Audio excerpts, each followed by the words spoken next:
نحمده ونصلي على رسوله الكريم أما بعد فأعوذ بالله من الشيطان الرجيم بسم الله الرحمن الرحيم وإذ قال إبراهيم رب اجعل هذا بلدا آمنا وارزق أهله من الثمرات صدق الله العظيم وصدق رسوله النبي الكريم الأمين۔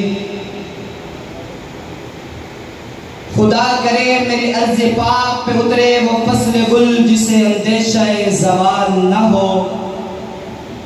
میرے معزز سامعین، میرے روبرو ہم مکتب طالب علم ساتھیوں اور معززین علاقہ، میرے معزز اساتذہ کرام، السلام علیکم ورحمۃ اللہ وبرکاتہ۔ میرے عزیز دوستو، آج جس موضوع سخن پر لب کشائی کرنے کا موقع ملا ہے وہ ہے 14 اگست 1947 کا دن، ہمارا آزادی کا دن ہے۔ تاریخ کے آئینے میں جھانکنے سے معلوم ہوتا ہے جب کوئی بڑا کام یا کوئی بڑا مقصد حاصل کرنا ہو، اس کے پیچھے بڑی بڑی قربانی دینی پڑتی ہیں، تب جا کر وہ کام اپنے مقصد مقصود تک پہنچتا ہے۔ میرے عزیز دوستو، یہ وطن، یہ قوم پاکستان، اس کے پیچھے بہت سارے علماء نے قربانیاں دی ہیں، جہاں پر سیاسی رہنماؤں نے اپنا کردار ادا کیا۔ وہاں پر جو بند کا شہزادہ مولانا اشرف علی تھانوی رحمۃ اللہ علیہ نظر آتے ہیں، جہاں پر سیاسی رہنماؤں نے پاکستان حاصل کرنے کے لیے اپنے خدمات پیش کیے، وہاں پر میرے علماء کرام صف اول میں نظر آتے ہیں۔ آج جو لوگ مدارس کے بارے میں بک بک کر رہے ہیں، علماء کے بارے میں برا بھلا بولتے ہیں، ان کو میں کہنا چاہوں گا، کہیں ٹوپی کہیں پگڑی کہیں قرآن نظر آئے گا، کہیں ٹوپی کہیں پگڑی کہیں قرآن نظر آئے گا، کہیں قلم کہیں کتاب کہیں قلم دار نظر آئے گا۔ وہ ہمیں مشکوک نظروں سے دیکھنے والوں، سنو، ہمارا سینہ چاک کرو، تمہیں پاکستان نظر آئے گا۔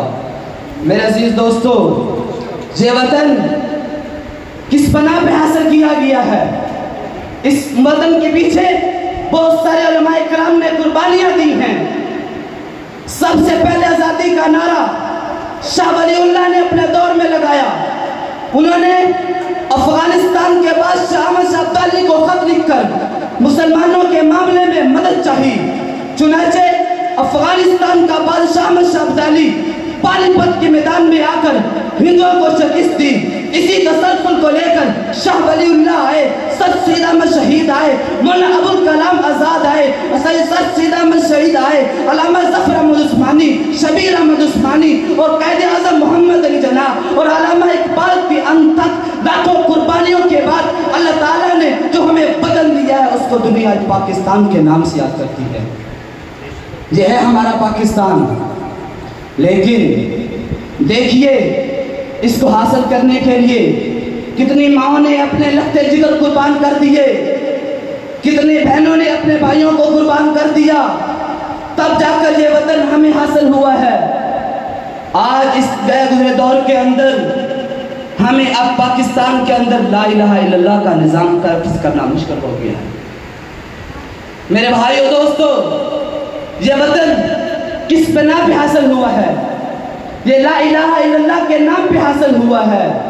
آج افسوس اس بات پر، آج اس وطن کے اندر لا الہ الا اللہ کے نظام کو نفذ کرنا مشکل ہو گیا۔ اے وطن، تجھ سے نیا عہد وفا کرتے ہیں، اے وطن تجھ سے نیا عہد وفا کرتے ہیں، مال کیا چیز ہے ہم جان فدا کرتے ہیں، سرخ ہو جاتی ہے صحنے چمن کی مٹی، اسی مقام پہ تب پھول کھلا کرتے ہیں۔ وآخر دعویٰ ان الحمدللہ رب العالمین۔